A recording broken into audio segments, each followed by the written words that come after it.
천상의 책 1권 22장. 일정 기간 음식을 먹지 못한 채 누워서만 지냄.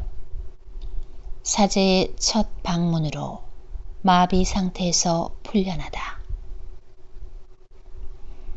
이렇게 괴로운 상태로 67달을 지낸 후에 고통이 한층 더 심해진 나는 자리에 누운 채 일어나지를 못했다. 자주 의식불명 상태가 되는 데다가 입술이 거의 완전히 붙어버려서 전혀 음식을 먹을 수도 없었던 것이다. 간신히 몇 방울의 액체를 입속으로 흘려넣을 수는 있었지만 위장이 받아들이지를 않아 곧바로 토하곤 하였는데, 이는 고통이 더 심해진 이래 줄곧 나를 떠나지 않았던 계속적인 구토증 때문이었다. 그 사이에 가족들은 18일 이상 계속 약물 치료를 해도 실제적인 효과가 전혀 없음을 보고 사람을 보내어 고해 사제를 모셔오기로 결정하였다.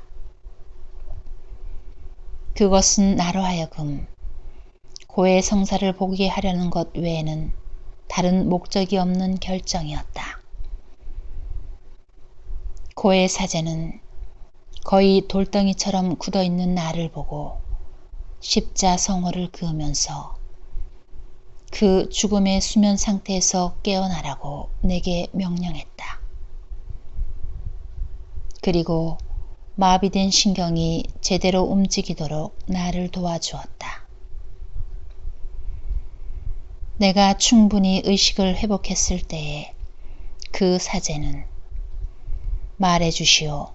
대간절 어찌된 일이요? 하고 물었다. 나는 모든 일을 감춘 채 다만 이렇게 대답하였다. 신부님, 이건 아무래도 악마가 한 짓임에 틀림없습니다. 그러자 고해 사제는 더 이상 묻지 않고 주저없이 내게 말하는 것이었다. 악마의 소행은 아니니 두려워하지 마시오. 설사 그렇다 하더라도 사제는 하느님의 이름으로 그대에게서 악마를 쫓아낼 것이오. 그런 다음 그는 내 팔을 정상적으로 움직이게 하고 입도 정상적으로 열 수 있게 하여 약간의 식사를 할 수 있게 해주었다. 고해 사제가 나간 후 내게 일어난 이 모든 것이 그 경건한 사제의 성덕 덕분이라는 생각이 들었다.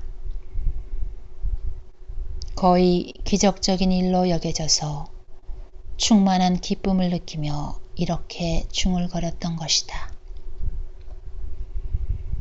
좀 생각해봐. 그런 상태가 더 연장되었다면 틀림없이 나는 죽었을 텐데 이제 새로운 생명으로 다시 태어난 기분이니 말이지.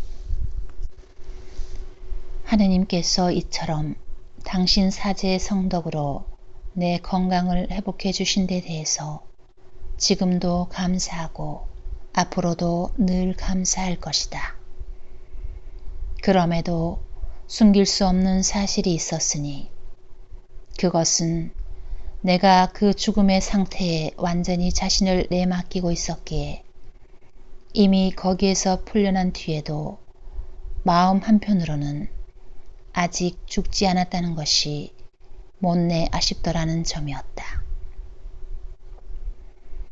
주님께서 내 죽음을 허락하지 않으셨던 것이다. 그것은 내게 대해 이루고자 하신 당신의 계획을 다 이루셔야 하기 때문이었다.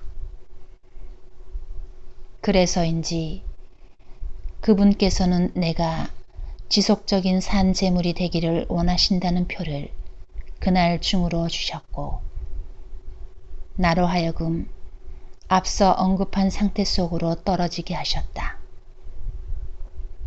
그러나 이때에는 사제의 도움을 받지 않고서도 나 혼자서 의식을 되찾을 수 있었다. 그 후 나는 건강을 회복하였고 신앙상의 본분을 다하기 위하여 성당에 계속 나갈 수 있는 시기를 보내게 되었다.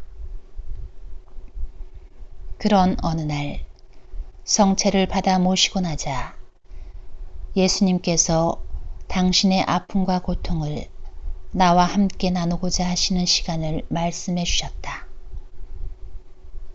그것을 나눌 시간을 몇 번이나 미리 알려주셨던 것이다. 그런데 그렇게 해서 예수님께로부터 받게 된 아픔과 고통에 대해서 나는 영적 지도자에게 말하고 싶지 않았다.